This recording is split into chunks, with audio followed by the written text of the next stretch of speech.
ಪತ್ರಕರ್ತ ಮಿತ್ರರಿಗೆ, ಸಮಸ್ತ ಮೈಸೂರಿಗರಿಗೆ, ಎಲ್ಲ ನಮ್ಮ ಕನ್ನಡ ಕುಲಬಾಂಧವರಿಗೆ ಮಕರ ಸಂಕ್ರಾಂತಿಯ ಶುಭಾಶಯಗಳು.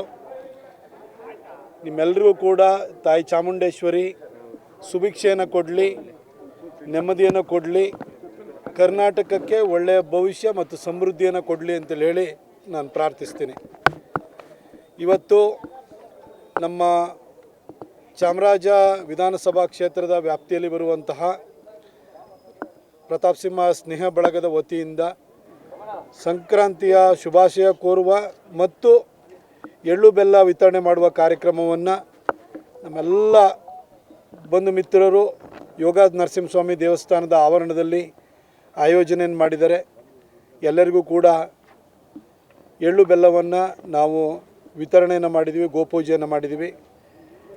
ಮೈಸೂರಿನ ಎಲ್ಲ ಜನರಿಗೂ ಕೂಡ ಒಳ್ಳೆಯದಾಗಲಿ ಅಂತೇಳಿ ಹೇಳಿ ನಾನು ಈ ಸಂದರ್ಭದಲ್ಲಿ ಆಶಿಸ್ತೇನೆ ಹಾಗೂ ಪ್ರಾರ್ಥಿಸ್ತೇನೆ.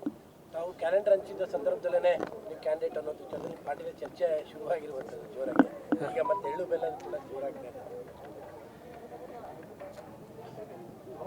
ನಾನು 2014ರಲ್ಲಿ ಭಾರತೀಯ ಜನತಾ ಪಕ್ಷದ ಲೋಕಸಭಾ ಅಭ್ಯರ್ಥಿಯಾಗಿ ಮೈಸೂರು ಮತ್ತು ಕೊಡಗಿಗೆ ಬಂದಾಗ ಇಲ್ಲಿನ ಜನ ಒಬ್ಬ ಯಂಗ್ಸ್ಟರ್ ಬಂದಿದ್ದಾನೆ, ಅವನಿಗೆ ಆಶೀರ್ವಾದವನ್ನು ಮಾಡಿದರೆ ಒಳ್ಳೆಯ ಕೆಲಸವನ್ನು ಮಾಡ್ತಾನೆ ಅಂತೇಳಿ ಹೇಳಿ ನನ್ನ ಮೇಲೆ ವಿಶ್ವಾಸವನ್ನು ಇಟ್ಟು ಭರವಸೆನ ಇಟ್ಟು ಮೈಸೂರು ಮತ್ತು ಕೊಡಗಿನ ಜನ ಆಶೀರ್ವಾದವನ್ನು ಮಾಡಿದರು.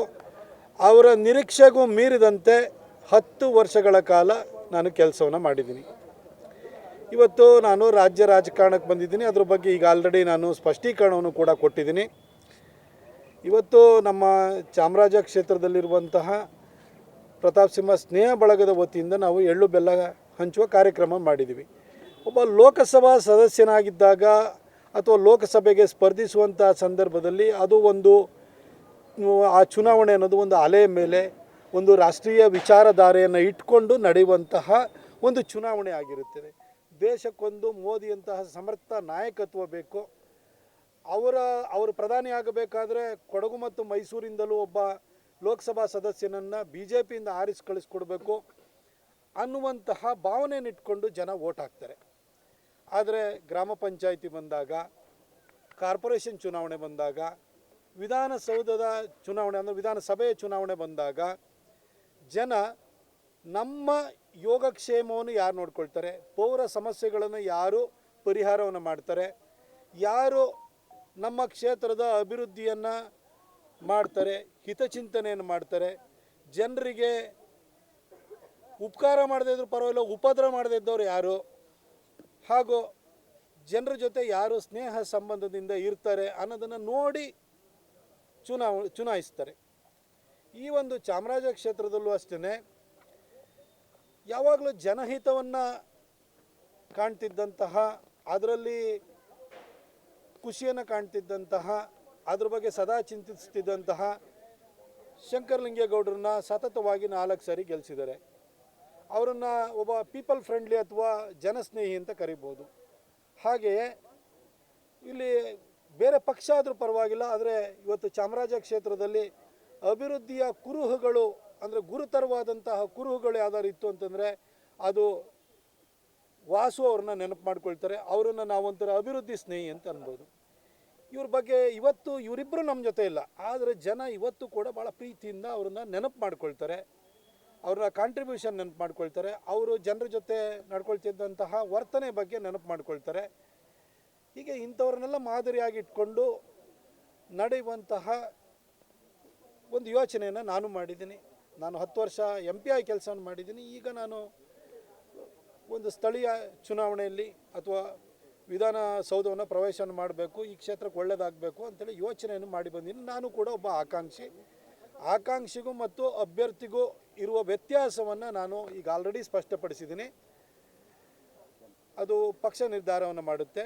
ಆಕಾಂಕ್ಷಿ ಯಾರು ಬೇಕಾದರೂ ಆಗ್ಬೋದು, ನನ್ನ ಜೊತೆಯಲ್ಲಿ ನಿಂತಿರೋರು ಆಗ್ಬೋದು, ನಾನೂ ಆಗ್ಬೋದು, ಮತ್ತೊಬ್ಬರು ಆಗ್ಬೋದು, ಯಾರು ಬೇಕಾದರೂ ಆಗ್ಬೋದು. ಪಕ್ಷ ಅಂತಿಮವಾಗಿ ತೀರ್ಮಾನ ಮಾಡುತ್ತೆ.